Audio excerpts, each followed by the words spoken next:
嘿，我的小伙伴，欢迎来到我们新一期的影片。非常感谢大家一直以来对我们的爱和支持。在这里，我们的使命是让每个人都能轻而易举地接触到关于心理健康自助的内容。那么，开始今天的影片啦。听说过创伤性联系这个说法吗？帕特里克·卡恩斯医生认为，创伤性联系被定义为在危险、羞耻和压榨面前发生的功能失调的依附关系。这在自恋的恋情中是最常见的。记住，虽然这很常见，但这些恋情不一定是浪漫的。话已至此，这支影片就来说说是创伤性联系的6种迹象。1. 你们的恋情是不可预测的。会不会觉得自己总是如履薄冰？你害怕和对方互动，因为不知道他们会如何对待你。这可能表明是创伤性联系。创伤性联系的一个困难的方面是，他们对你的态度每天都在改变，这可能会让人觉得虐待是由糟糕的一天或自己做的事情引发的。这里需要注意的是虐待的重复循环。虽然每个人都可以有糟糕的日子，但用糟糕的日子来作为虐待行为的借口是危险的。这种不可预测性是一种创伤性联系的标志，因为美好的日子可以带来回报，并加强你对他们的感情。2. 他们总是背叛你，但你还是给了他们下一次机会。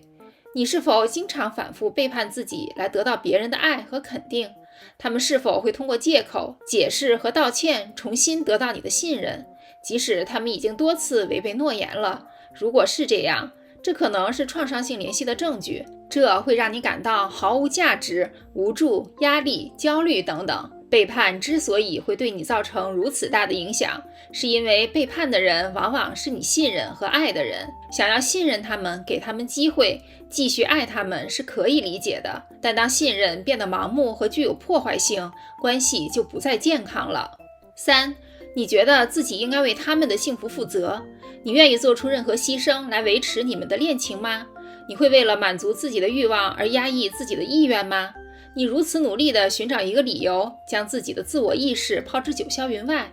如果你能体会到这一点的话，有没有想过为什么要这样做？好吧，创伤性联系中虐待的循环也包括反复出现的奖励期。你抓住恋情中的美好时光，是为了证明你们的恋情是合理的，结果却失去了取悦他们的能力。为了尽可能地延长这段愉快的时光，你可能会放弃自己的价值观，或避免说出自己的想法，把对方的需求置于一切之上，以至于感觉筋疲力尽。4. 你们的恋情复杂，包括不真实的承诺。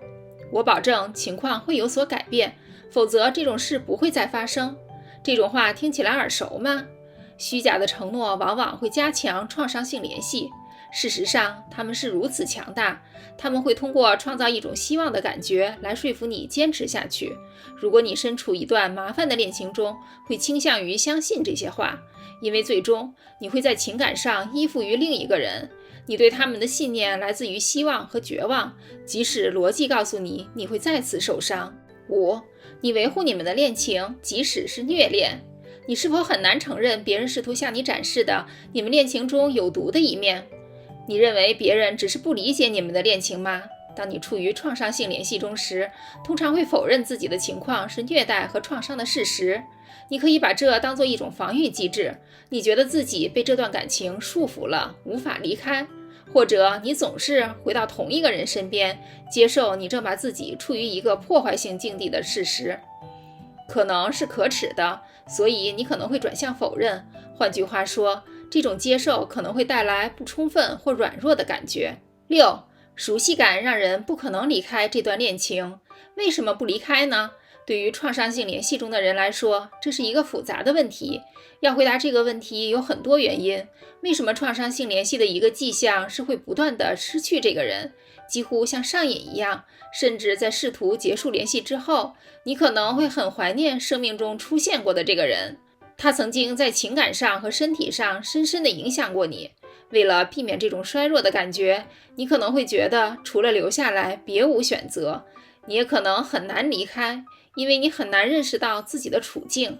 情感依附、盲目信任、操纵和否认的结合，会让你意识不到自己的处境有多么糟糕，让你觉得离开是错误的或不必要的。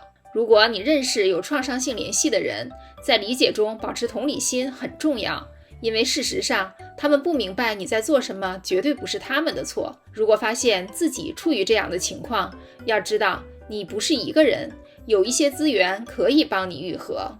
你能找到一些认识创伤性联系的方法吗？你和这些有关吗？你在自己周围的环境中见过这样的例子吗？欢迎在下面评论区分享你的想法。记得点赞并分享给那些你认为可能从中受益的小伙伴。